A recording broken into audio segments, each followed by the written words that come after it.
She said it like a joke, soft, teasing, but her eyes didn't move away from mine when she did.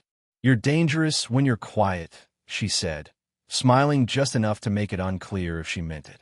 It was late afternoon, the kind of golden hour that turns ordinary dust into something worth watching.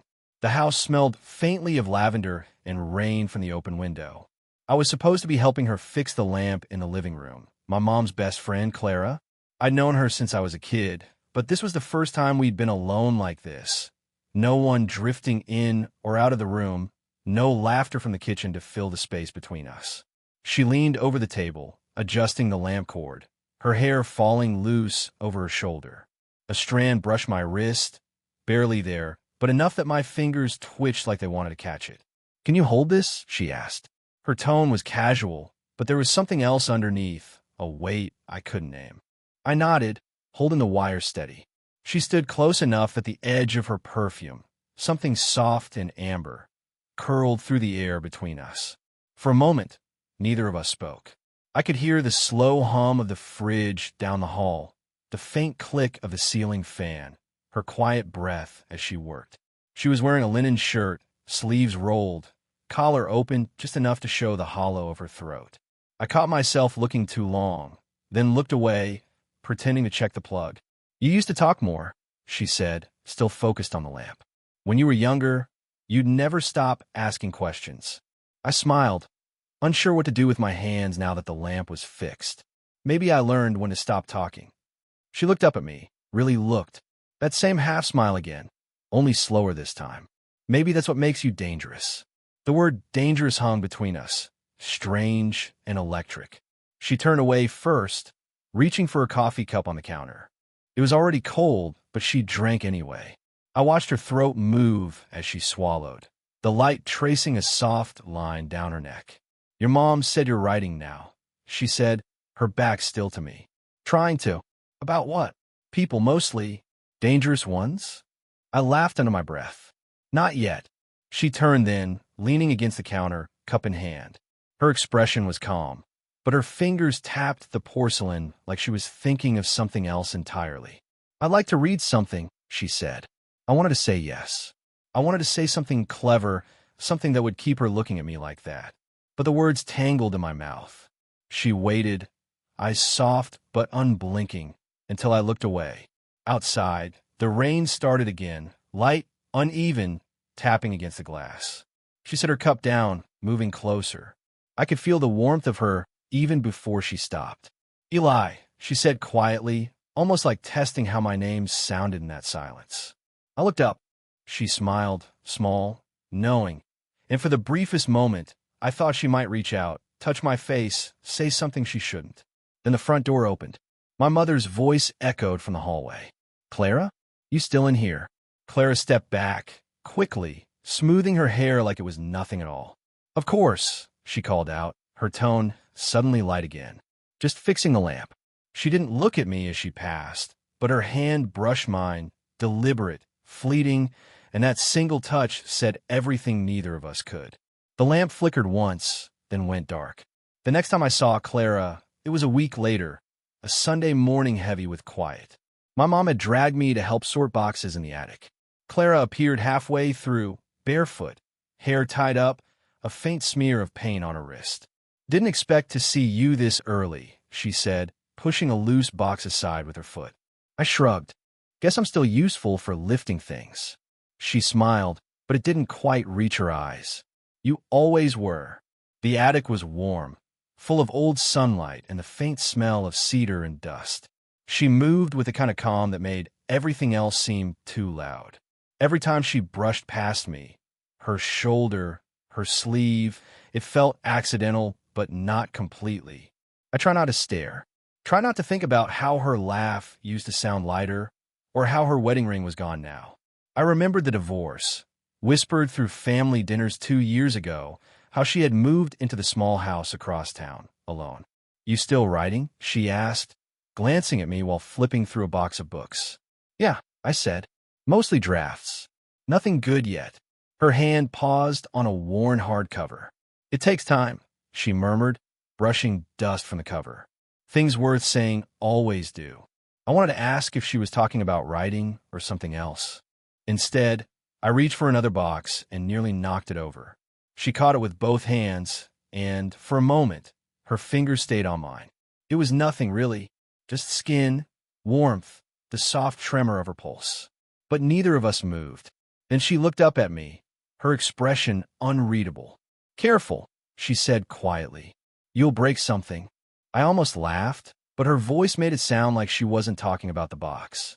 She stepped back, brushing her palms against her jeans. The silence stretched between us, full and uneasy. I could hear the faint creak of the floorboards below, my mother moving through the kitchen. "She's happy you're back," Clara said suddenly. "Your mom. She misses you when you're away." "I know." I hesitated. "And you?" Her head tilted just slightly. "Me? Do you miss people when they go quiet?"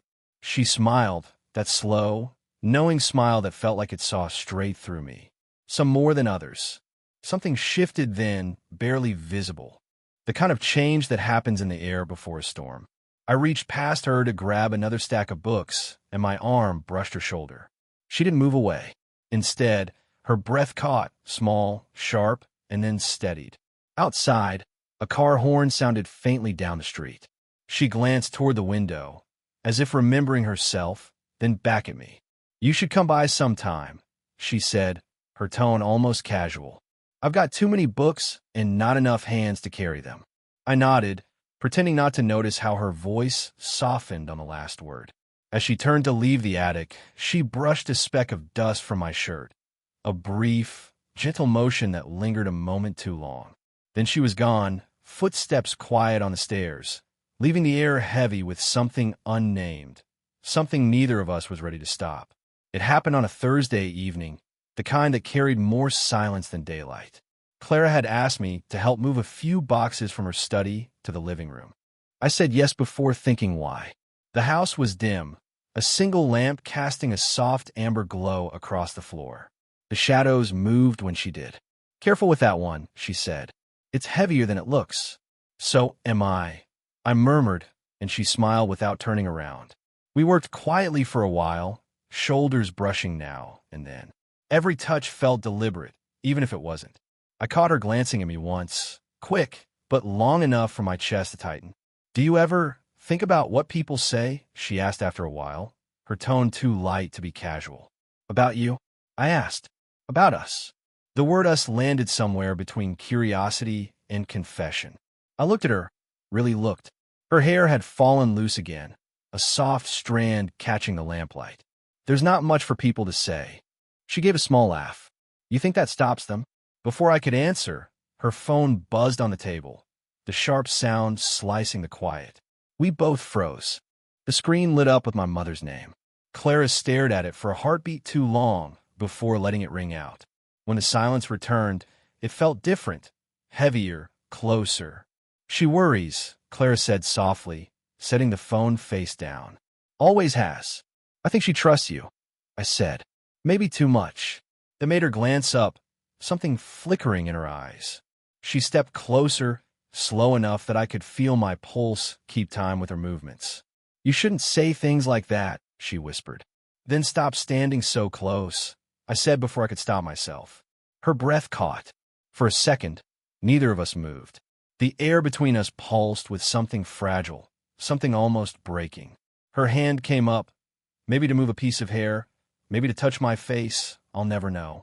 But her fingers stopped just short of my skin, trembling slightly in the space between us.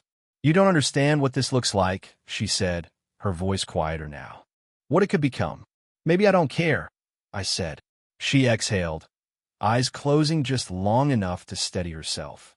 Then she stepped back, barely an inch, and it felt like the room exhaled too. A knock at the door shattered it. My mother's voice again, calling from outside. "Clara? You home?" We both turned. Clara pressed her hand against my chest, firm, almost pleading. "Go," she whispered. I hesitated, then nodded, brushing past her toward the back hallway. Before I left, I looked back once. She was standing by the window, one hand still over her heart, her face caught in the soft glow of the lamp. She didn't say a word, but her lips moved barely. Later, I'd realized she'd mouth, "Don't stop." And I didn't. Ran again, hard this time, hammering the windows like the world outside wanted in. Clara stood by the window, arms crossed, watching the downpour. I was seated behind her, pretending to read, the words blurring into nothing. We hadn't spoken much since that night. Too many glances, not enough space between them. I told myself I wouldn't call, she said suddenly. Her voice was quiet, almost lost under the rain. But then I found a reason to. What reason? You left your notebook here, she said. At least, that's what I told myself. I smiled faintly. And now that I'm here, she didn't turn. Now I don't know what I was thinking. The storm threw light across her face, flashes of white, then shadow. She looked tired, beautiful, uncertain. I stood and moved closer before I could think better of it. You don't have to keep pretending, I said. Pretending what? That this doesn't mean something. Her shoulders tensed. You're too young to know what things mean. Then tell me, I said, my voice lower now. Tell me what this is. She turned slowly, meeting my eyes. I saw everything she was trying not to say, fear, want, guilt, all tangled together. You think this is simple? She whispered. No, I said. That's why I can't stop. She laughed once, soft, almost bitter, and shook her head. You should be out there, with people who don't come with warnings. Maybe I don't want safe. That made her look at me differently, not with shock, but with something that felt like surrender. I took a step closer. She didn't move. Another. Still nothing. Her breath brushed my neck when she finally spoke. You don't know what you're asking for. I reached up, slowly, so she could stop me if she wanted, and brushed a strand of hair from her face. My fingers lingered at her jaw, and she didn't pull away. Her eyes fluttered shut for a second, just one heartbeat too long. Clara, I said, my voice barely there. She opened her eyes again, and something in them had changed. No more pretending. I shouldn't, she whispered. But you want to, I said. She exhaled sharply, like the truth hurt to hold in. Her hand came up to my chest, and I felt her pulse through her fingertips, fast, uneven, matching mine. Outside, thunder cracked, shaking the windows. Neither of us moved. Her thumb traced the line of my collarbone before she seemed to realize what she was doing. She dropped her hand, stepping back, but not far enough to break whatever held us there. This is a mistake, she said. Then why are you still here? She didn't answer. The rain softened, and for a moment, everything went still, the air, the light, us. Then she looked at me, eyes trembling, voice breaking just a little. Because I can't not be. And just as the words left her mouth, I leaned in, so close that her breath touched mine, and the doorbell rang. We both froze. Her lips parted, a whisper caught between want and fear. Don't, she breathed, but it was already too late. The bell's echo lingered in the air like a held breath. Clara didn't move. Neither did I. The moment hung there, fragile, dangerous, until she finally stepped away, pressing a hand to her forehead. I wasn't expecting anyone, she murmured. The knock came again, sharper this time. She glanced at me, panic flickering in her eyes. Go to the kitchen, she whispered. Please. I moved, heart pounding. From behind the door, I heard my mother's voice, too familiar, too close. Clara? You here? Yes, Clara said, steadying her tone. Just a second. She opened the door halfway, her voice dropping into that calm, practiced warmth she used when she needed to hide something. I caught fragments from the kitchen doorway, laughter forced into place, the sound of rain still tapping against glass. When my mom left a few minutes later, the silence that followed was unbearable. Clara shut the door and leaned against it. Her breathing was uneven. Mine wasn't much better. She said, "You've been different lately," I said quietly. "That you've been distracted." Clara turned her head, eyes finding mine. She said that. I nodded. She asked if I knew why. Her hand fell from the doorknob. "And what did you tell her?" "Nothing," I said. "But I wanted to." Her eyes widened, something raw and uncertain flickering there. "Eli, I'm tired of pretending," I interrupted, "of acting like I don't think about you every day." The words hung heavy in the room. She took a slow breath, crossing her arms as if to hold herself together. "You shouldn't say that." "But it's true. Truth doesn't make it right," she said, voice trembling just slightly. I stepped closer, my pulse loud in my ears. Then tell me to stop. Her lips parted, but no sound came. Her eyes darted to the floor, then back to me. I could see it, the conflict tightening every muscle in her body. She turned away, toward the table where my notebook still lay open. Her fingers brushed the page, and she froze. You wrote this, she whispered. About me. It wasn't a question. The story on the page was half finished, names disguised, but not enough. She read a few lines under her breath, words I'd never meant her to hear. Her hand trembled as she closed the notebook, slowly, like it might break. You shouldn't have seen that, I said. But you wanted me to, she said, her voice shaking now. You left it here. She turned to me again, eyes glassy with something between anger and understanding. You wanted me to know how far this has gone. I opened my mouth to speak, but she moved first, a step closer, her hand brushing my arm, her breath trembling against my skin. I can't, she whispered, even as her fingers lingered. I can't want this. But she did. I could feel it, in the way her hand refused to let go, in the way her eyes searched mine like she was waiting for an answer she already feared. She stepped back then, just once, shaking her head. Next time, she said softly, you shouldn't come here. And yet, she didn't close the door. I didn't listen. A week passed, and I came anyway. The air was cold, the kind that stunned your hands before the door even opened. Clara stood there when it did, wearing a sweater too big for her, her hair undone like she'd stopped trying to keep it neat. You shouldn't be here, she said, but she didn't close the door. I know, I said. That's why I came. Something flickered across her face. Anger, fear, something in between. She stepped aside without a word, letting me in. The house smelled like rain again, faint and clean. Eli, this has to stop, she said quietly. We keep circling the same thing, and she stopped when I moved closer. Not touching, not yet. Just close enough for the air between us to shift. It doesn't feel wrong when I'm with you, I said. That's the problem, she whispered. For a long moment, we stood there, two people who should have walked away long ago, but didn't know how. Her eyes met mine, steady but trembling, like she was standing on the edge of something she couldn't name. I keep thinking I'm stronger than this, she said. And you're not. She laughed, a quiet, broken sound. You don't know what you're doing to me. I reached out, brushing my fingers along her sleeve. The fabric was soft, and beneath it, her arm tensed. Not to pull away, but to stay still. Then tell me to leave, I said. She didn't. Instead, she closed the space between us, just half a step, but it felt like falling.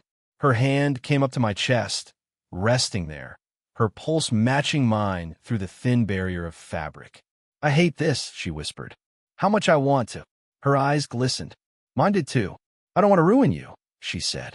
You're not, I said. You're the first thing that's felt real in a long time. Something broke then, not loud, not dramatic, just the quiet collapse of resistance. She leaned forward until her forehead rested against mine, our breaths mingling in the stillness. This can't be forever, she said. I know, but it's something. I nodded. Her hand slid up, fingers tracing the side of my neck, a single, fragile motion that said everything words couldn't. When she finally looked up again, her face was inches from mine. Her eyes searched mine for permission or forgiveness, or maybe just the courage to stop hiding. Clara, I whispered. She smiled, that same small, dangerous smile from the first day, and let her hand fall away. Then she stepped back. Now you know, she said softly. That's enough. Her voice was calm, but her eyes betrayed her, wide, wet, alive. And in that moment, I understood. She wasn't walking away because she didn't feel it. She was walking away because she did. Spring came slow that year. Weeks passed before the air softened, before the rain turned gentle again. I hadn't seen Clara since that night. Not really. Just glimpses from a distance.